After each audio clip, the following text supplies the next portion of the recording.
Hello, everyone. Welcome back. We have saved the heavy hitter for the end of our summer series.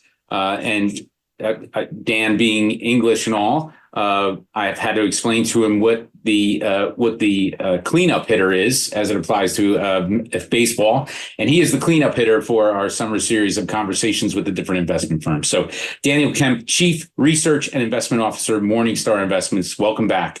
Thank you, as always, for joining us for a little while.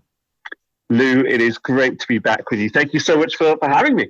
Yeah, you're the man, along with everybody else that we talk with, which we do have to make sure we change that at some point. I think Marta may have to join us on one of these calls at some point for a conversation. I think everyone would appreciate that as well. So anyway, let's jump right into it, because we promised to keep these to more of the 20-minute range. And you and I had a good discussion about a couple of things to go over that I think are really important. We will not bury the lead. We will talk politics. As I've said with each person that's been on with me, we will touch the third rail in an apolitical manner, but we'll get to that in a minute. So Dan, we're middle of July now. This will be going out just towards the end of July to everyone. We already know what's happened at the first half of the year. There's been a very narrow focus on technology driving growth in the markets.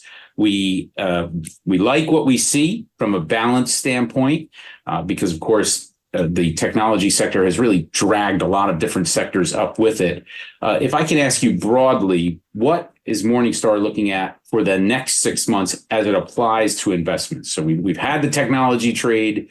Now let's move into what does the rest of the market look like? And if I can ask you to touch on the bond market for us as well. Yeah, sure, absolutely. So when we're thinking about investing, then what you and I know is that it's always about the long term. We can have some idea about what will happen over time, but we seldom know exactly when it's going to happen. And so when we think about the next 6 months, what we're really thinking about is what are the things that we want to do in the next 6 months? What are the things we need to worry about in the next 6 months?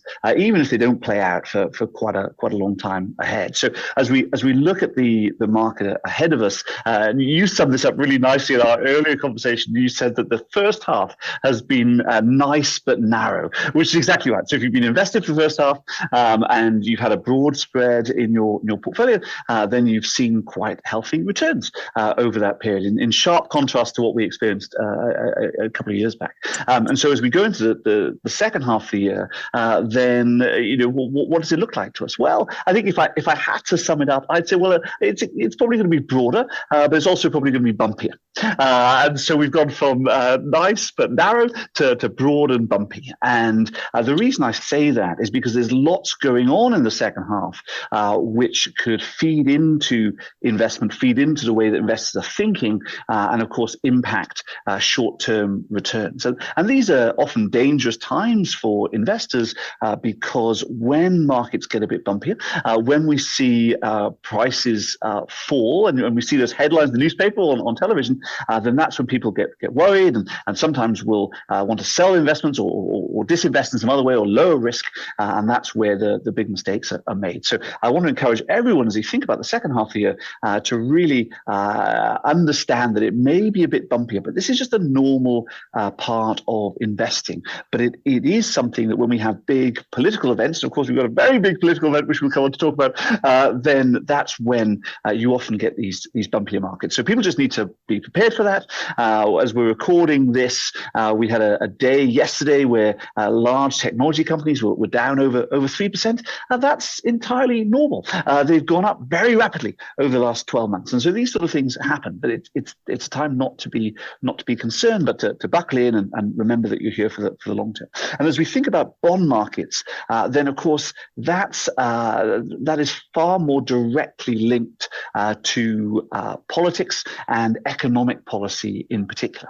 And so as we approach a crunch point in terms of politics, as people start taking the views of candidates and trying to project through what that will mean to economic policy, what it will mean to the actions of the central bank, then again we could see some changes in bond prices, and so it's really important to understand why you've got bonds in portfolios, because when bond prices start to move, it can be quite confusing. But as we look at bonds at the moment, particularly longer term government bonds, people are getting a reasonable return on their investment as inflation gets closer to the 2% mark and 10-year bond yields are more at the sort of over 4% mark. Then that's a pretty decent return for a fairly low risk investment.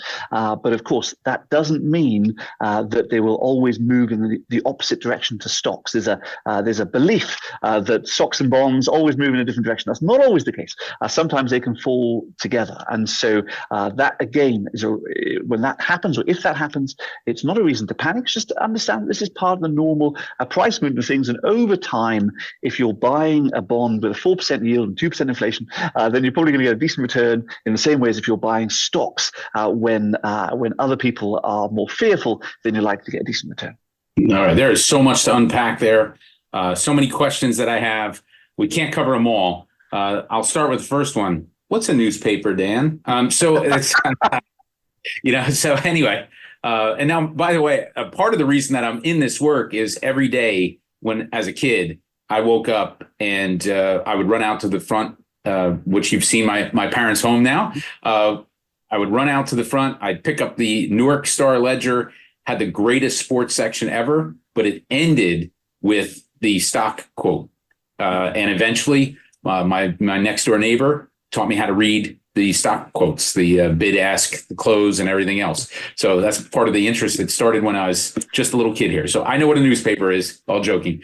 So aside, as it applies to bonds and their place in a client portfolio, I have over the last few years noticed as an advisor the correlation of bonds and stocks in price moving together. Now, I've been at this now 32 years, and early on I learned some lessons which I've talked about before. It's highly unusual during that 32 years to see bonds move so, let's say, lockstep price-wise with the stock market. Why have we suddenly had this connection between the two, in your opinion, over the course of, let's say, the last 4 years, maybe just pre-COVID, in through COVID, and even now, the prices move because, and I'll let you answer in a moment. I just want to get the whole point out.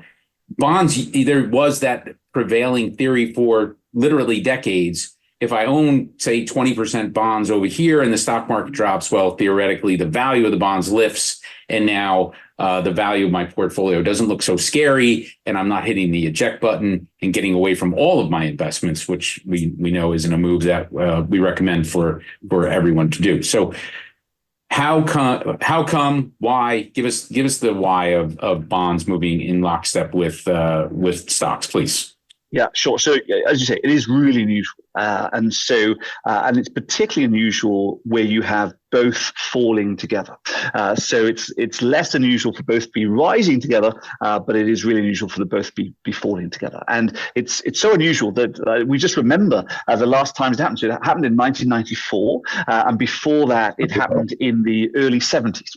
And it always happens for the same reason. And the reason is that you have what's called rising real yield. So the real yield is the interest rate above the prevailing inflation rate. And if you have a period where interest rates are rising higher than the inflation rate, then that normally leads to stocks and bonds falling at the same time. And so it normally happens when the Federal Reserve is trying to address concerns about inflation. Doesn't always happen because of that, but that's normally a key part of it. And so when the Fed is trying to address inflation, then they tend to put up interest rates higher than the inflation rate to try and calm the economy down. When that happens, you get stocks and bonds falling at the same time. But again, everyone will remember that this is pretty unusual. We would a couple of years ago, we were dealing with inflation that we hadn't really seen for 30 years.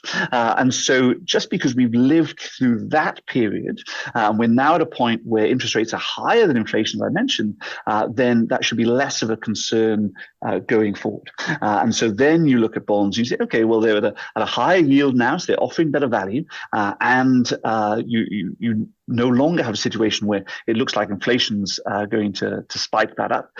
There's always a risk of that, but the risk is much smaller. Then bonds are likely to behave more in the way that you've described. And so while we may not get the amazing bond returns we've had for let's say the last 15 years, as bond yields went from about 5% down to 0, we'll probably get a decent return from bonds. They'll probably act as a reasonable defense against equities falling in most cases. The one thing to be really careful of if you're an investor is to not try and increase your return by buying really high risk bonds. Sometimes you can be compensated for that high risk when everyone hates the high risk bonds, and sometimes you get good value there. But remember that those are bonds that are much more likely to follow the direction of stocks. And so you might get a slightly higher return, but at a much greater risk. So when I'm talking about bonds here and the expected behavior, really I'm talking about high quality and government bonds.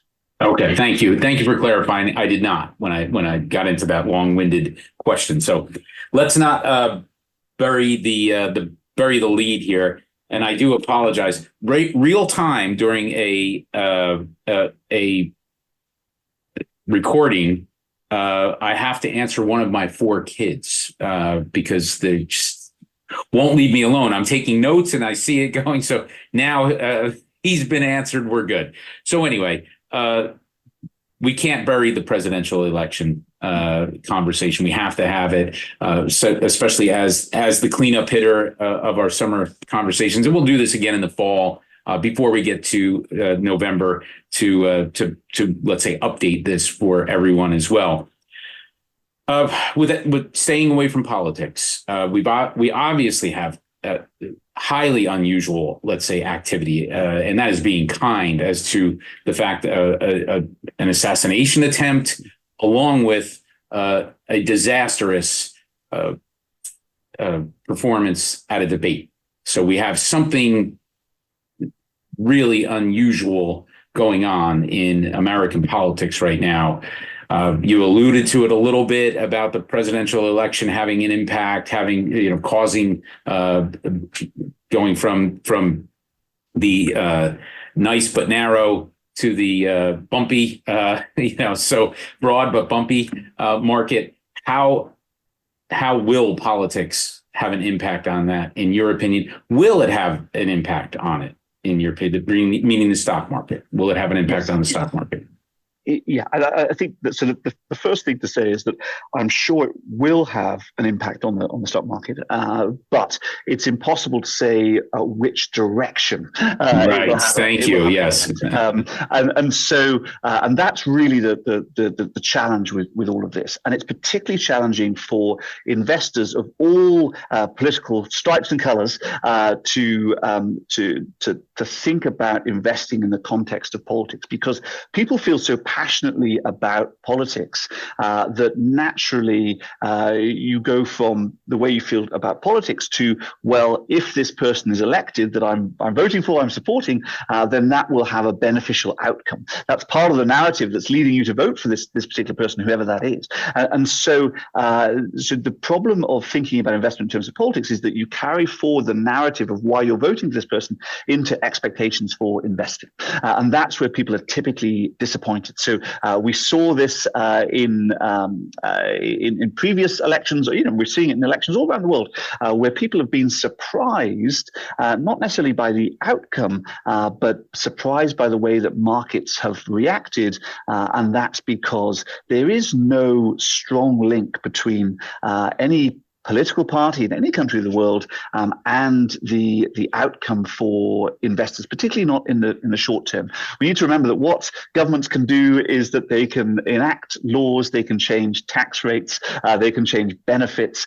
Those are all long-term impacts, and so they're not going to have any impact really in the first few days. But what is going to happen in the first few days and leading up to the election is that people are going to build expectations for what's going to happen and start to reflect those in their trading decisions, start to reflect those in the prices. As they do that, prices will move, and they'll move based on, as I say, emotion and sentiment. And when that happens, then that can change quite quickly. So just try not to allow your political views, whatever they are, into your investing behavior.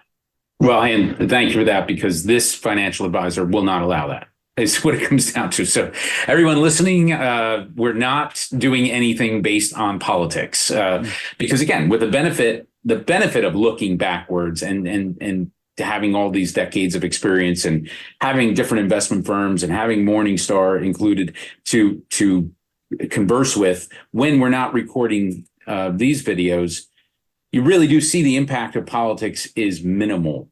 Broadly. And again, we're not investing for tomorrow. There's no Gordon Geckos here. Greed is good, or not to be disparaging about it, but back in the day, stock jockeys where I'm not on the phone yelling, to somebody, sell it all, or buy. It's just not happening that way. We're building plans. We're broad in our view of things. So, and politics are just that. They are fleeting, whereas investing really is not fleeting. It's a long-term endeavor. So to finish it off, the immediate. Okay, let's bring you back to the investments. And now, again, middle of July. By the time this goes out, end of July. Give us the rest of the summer leading into September. What is Morningstar looking at right now within markets that is of interest to the investment team, both bonds, stocks? Just give us the overall what you're looking at now, please. Yeah, sure. So I think the things that we're looking at the moment is what I can call the left behind stocks. Yes. We know all the focus has been on technology, and particularly AI. We know that they look pretty expensive, and so when we look at really good, more traditional companies, particularly those that are a little bit smaller, those that are producing good dividends, those that are based in other countries. What we're seeing is really good value in those stocks, which again are less interesting to people. They're not as glamorous, and that's a fantastic investing opportunity for people who are prepared to act a little bit differently from the crowd, not necessarily get caught up in all of the stories, and really look for value. So at Morningstar, there's really two things that characterize the way we think about it. Investing, we're looking for good quality businesses because they can last through time, and then we want to pay as little as possible for those good quality businesses. We're naturally bargain hunters, and so we see bargains often in the parts of the market that are left behind at the moment. It's those smaller companies, it's more traditional businesses, those based in other countries. They're the left behind. That's where we're seeing the opportunities. Outstanding. I love that finish, if you will. Daniel Kemp, Chief Research and Investment Officer of Morningstar, a friend of Tranquilli Financial Advisor, and appreciated very much by everyone that we send these videos out to. I can assure you of that. Everyone that is listening, and you can do so because we don't use any charts or graphs. Thank you for listening. Thank you for your feedback on all of these videos. Daniel, do it again with us in the fall. Of course, it's an absolute pleasure. We'll do it again. All right, good. Thank you so much. All right, I'm going to stop recording right there. Wish everybody a very nice remainder of their summer, and we will talk with you soon.